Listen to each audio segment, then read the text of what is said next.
Sasa kwanza tu kwa utangulizi, ziara ya Rais William Ruto katika wakati huu hapa wa sasa hivi, wewe kama mtaalamu wa masuala ya siasa, uongozi, unaitazama vipi? Nadhani ni ziara muhimu sana kwenye diplomasia za nchi mbili, kwani hizi nchi mbili japo ni jirani lakini zimekuwa na misuguano mingi ikiwemo ya kisiasa, lakini pia kibiashara na kidiplomasia, na nadhani ziara kama hizi kwenye anga za kidiplomasia ni muhimu katika kuondoa ile misuguano na kuimarisha ujirani mwema. Lakini pia kama ulivyotaja hapo kwenye taarifa zenu za awali, ni kwamba ziara hii imekuwa ni muhimu sana katika kuimarisha sekta ya kibiashara, kwani mataifa mawili yamesaini mikataba mingi. Lakini katika hatua nyingine tutaona leo pia Rais William Ruto atahutubia taifa, kwani nadhani ni njia mojawapo ya kuondoa ile mashaka ya kisiasa na misuguano. Kwa hiyo ni muhimu sana kwa mataifa mawili. Na tumeona moja, umezungumzia issue ya vikwazo vya kibiashara ambavyo kwa miaka mingi nadhani Tanzania na Kenya tumekuwa tukivutana hapo.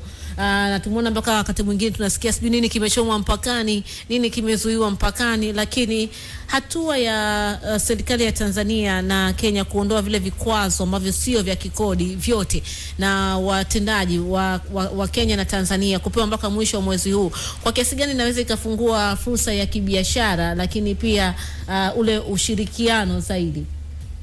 Nadhani ni hatua nzuri.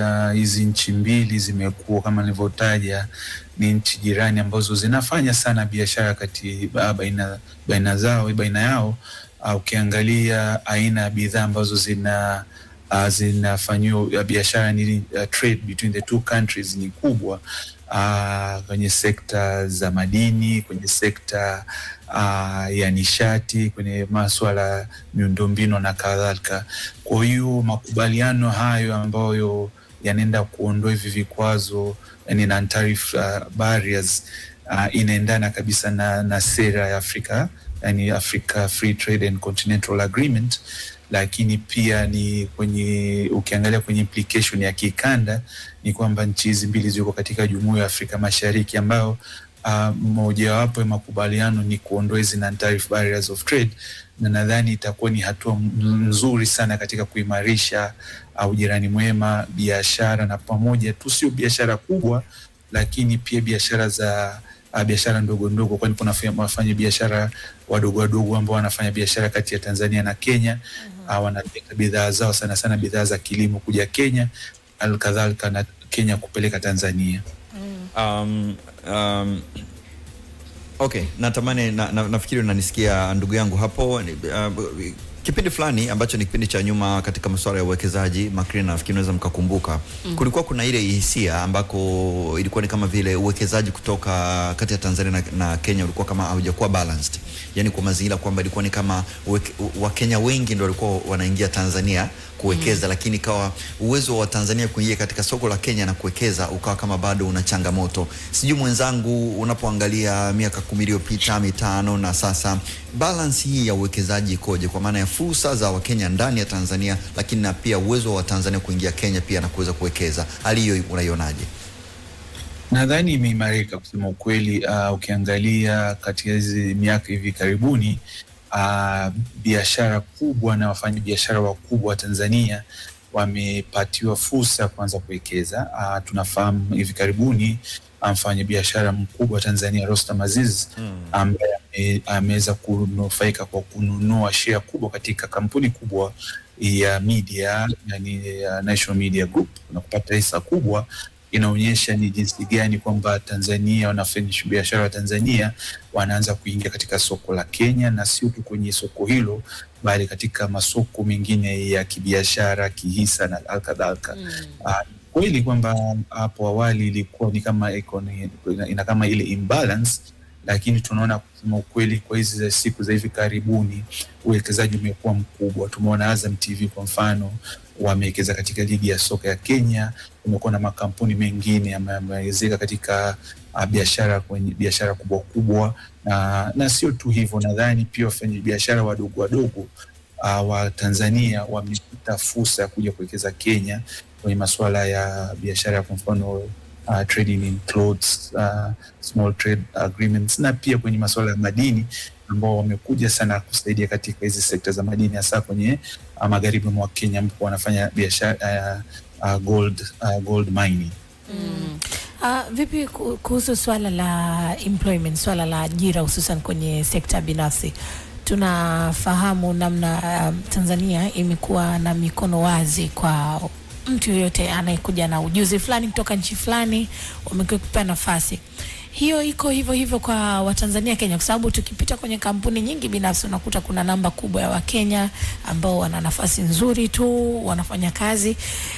Kwa kipindi hiki cha miaka 5 hiyo, unaona hiyo kuna usawia huo pia kwa Watanzania kwa ajili ya sekta binafsi kwa Kenya?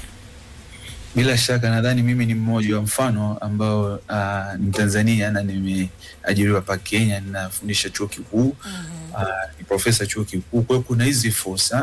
Kumekuwa na kasumba of course kutokana na kule unafahamu uhusiano kati ya Tanzania na Kenya, kuna kule ama naweza kusema labda kudharauliana kidogo, ama kwamba labda Watanzania labda wana uwezo mdogo, lakini kwa kasumba naona kidogo inaanza kuondoka, na Watanzania wanaonyesha uwezo mkubwa. Mimi nipo katika jumuiya ambayo ni na Watanzania ambao ni wanaitwa professionals, na ni jumuiya kubwa kiasi chake ambao wanafanya kazi katika sekta binafsi na wameajiriwa katika ngazi tu za juu, na sio tu madirectors pamoja na positions ambazo ni za juu, profesa na kadhalika. Na sio tu hapo, nadhani pia kuna wale wafanya biashara wadogo wadogo ambao wanafanya kazi katika sekta mbalimbali. Kwa hiyo nadhani hiyo kasumba kama imeanza kuondoka, na nadhani ni kutokana na ujuzi ambao unaendelea kukuzwa na jamii ya Kitanzania. Mimi nilikuwa nataka kutambua, mara baada ya jukwaa la uwekezaji Kenya na Tanzania, kuna taswira yote ambayo inajengeka sasa kuona kwamba Watanzania si wale ambao walikuwa wanadogoshwa kabla hapo kwenye swala la uwekezaji kwa nchi ambayo ilitangulia kuwa na viwanda wakati wa Jumuiya ya Afrika Mashariki, kwa maana ya Kenya ukiachana na nchi zingine katika ukanda huu. Nadhani hiyo taswira inaanza kubadilika kama ulivyotaja, na kuna mambo mengi ambayo yamekuwa na mafanikio.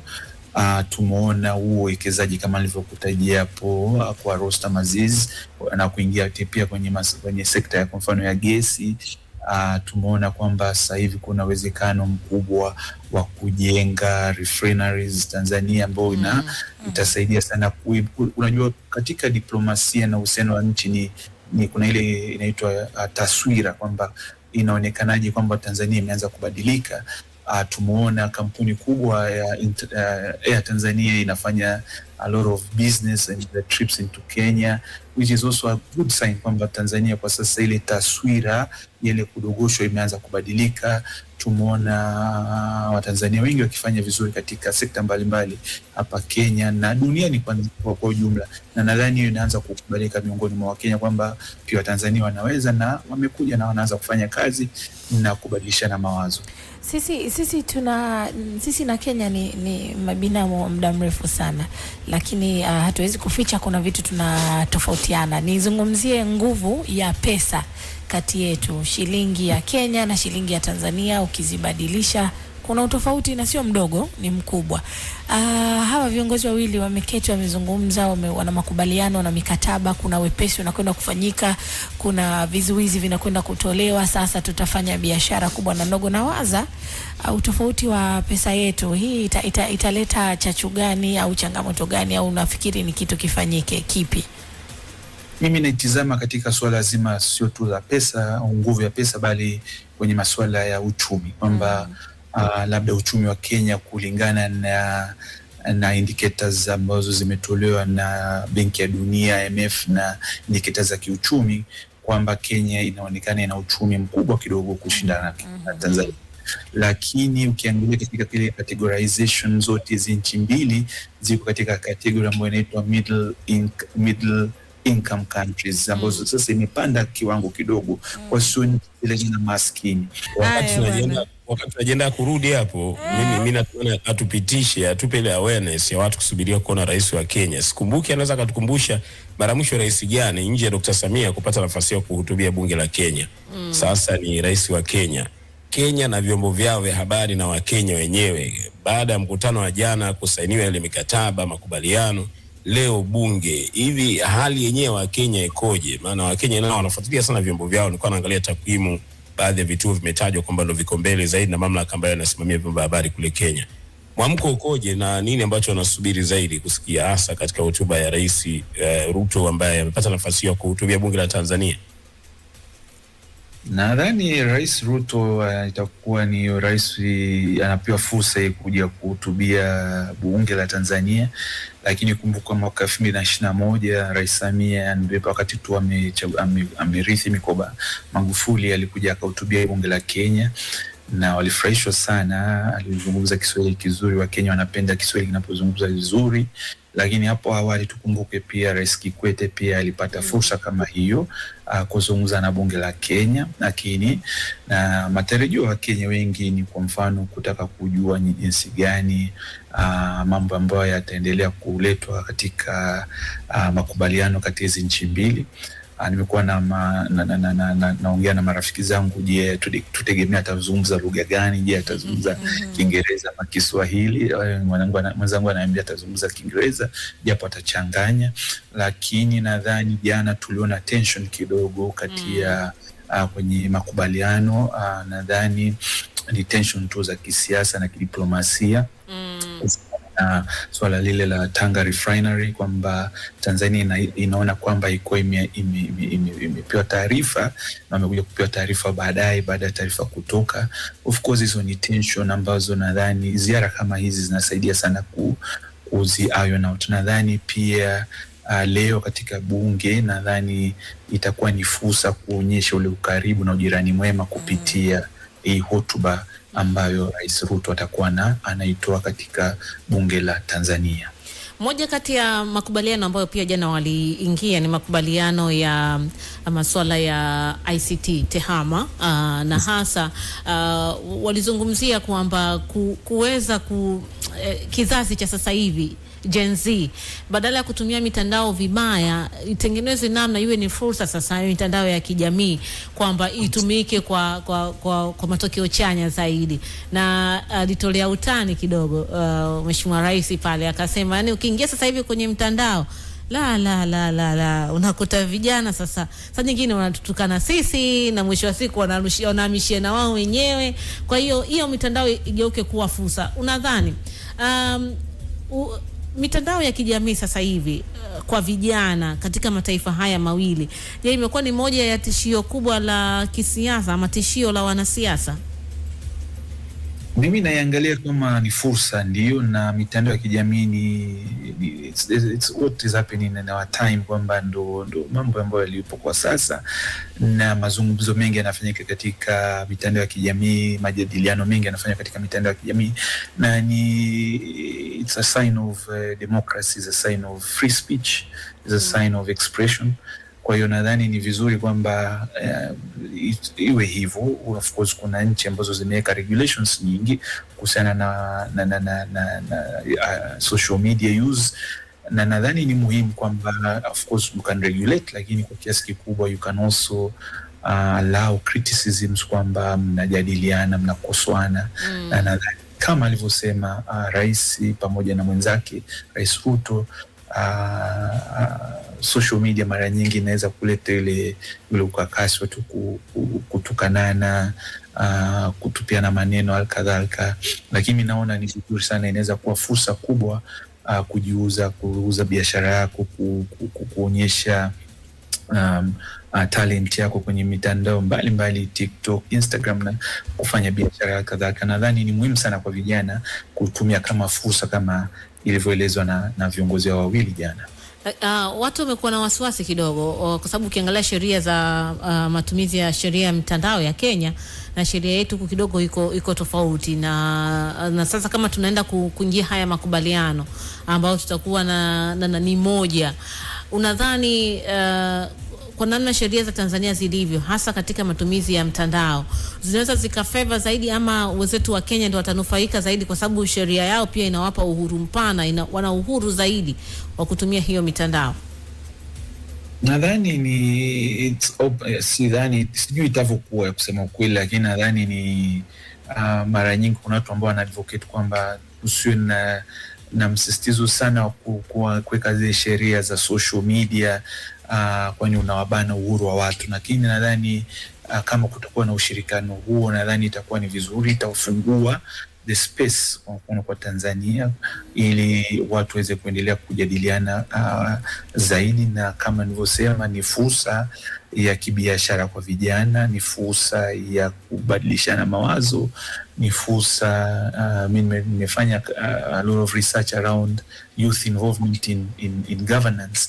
Nadhani social media kama inaweza kutumika vizuri na vijana, inaweza kuimarisha hata uongozi bora, majadiliano ya kidemokrasia, ya haki na kadhalika katika hizi nchi mbili na kwa Jumuiya ya Afrika Mashariki kwa ujumla. Naam, na kwa sababu ya muda nitaka tu nikuulize swali kidogo sana. Ukiangalia taarifa ambayo imetolewa imesema ya taarifa ya leo, Tanzania na Kenya wamekubaliana kuondoa vikwazo vyote vya kikodi ifikapo mwisho wa mwezi huu. Ni muda mfupi sana, lakini tamani pia uweze kutuelimisha sisi pamoja na wasikilizaji na watazamaji wetu, tunapoongelea vikwazo vya kikodi kati ya Tanzania na Kenya, kwa haraka ni vipi ambavyo vinategemewa kuondolewa mwisho wa mwezi huu? Na nadhani labda niwarekebishe kidogo, ni kufikia Juni 30 mwezi wa mwaka huu. Kwa hiyo sio mwezi wa 5, mwezi wa 6. Yaani ya kuondoa hivi vikwazo visivyo vya kodi, yani non-tariff barriers katika biashara, ni inasaidia katika inaitwa nini, free movement of goods and services, yani ni biashara kuwa rahisi na kuondoa zile kodi zisizo na lazima. Lakini nadhani umeniuliza swali zuri hapa, inamaanisha nini? Kwamba vikwazo hivi vimekuwa vikisababisha, namba moja, ucheleweshaji wa bidhaa mipakani. Kwamba kana na kwamba nchi hizi mbili zina kodi tofauti kwenye bidhaa tofauti. Kwa hiyo ikiwa makubaliano, kwa ile kutoa bidhaa kutoka Kenya kule Tanzania na Tanzania kuja Kenya, kunakuwa na ucheleweshaji, kwani lazima tuangalie kwamba hizi nchi mbili zimekubalianaje, percentage ngapi, asilimia ngapi, ili kupunguza. Kwa ukiondoa hii inapunguza, inaondoa ile ucheleweshaji wa bidhaa mipakani. Lakini pia kuna swala lizima la ukaguzi, kwamba pale mipakani, nadhani moja wa makubaliano ambayo yamefikiwa jana ni kuhusiana na ukaguzi na ubora wa bidhaa, kwamba mara nyingi unakuta labda Tanzania inavyoleta bidhaa Kenya, wanasema labda ni viwango vya chini. Kwa kumekuwa na makubaliano kati hizi inaitwa Bureau of Standards kati hizi nchi mbili kuleta ile kama harmonization. Lakini pia kumekuwa na swala zima la tozo ambazo kama ikizikitolewa kufikie Juni 30 mwaka huu, inaweza kurahisisha ile the ease of trade kati ya nchi mbili. Lakini kumekuwa pia na kuna migogoro wa viwango vya bidhaa, kama nilivyosema, kwamba unaona kwamba tunadumisha bidhaa fulani, kwamba hizi bidhaa hazizifika Tanzania. Kwa mfano, kumekuwa na makampuni mengi sana Tanzania ambayo wanataka kuwekeza Kenya, lakini wanasema labda viwango vya bidhaa hizi ni ndogo. Kwa hiyo kama kutakuwa kuna ile harmonization kupitia kuondoa hivi vikwazo visivyo vya kodi, ni non-tariff barriers, itaimarisha ile ease of trade kati ya nchi mbili. Nadhani itasaidia sana katika kuleta ile competitiveness. Tupo mwaka wa mbele. Imewashika.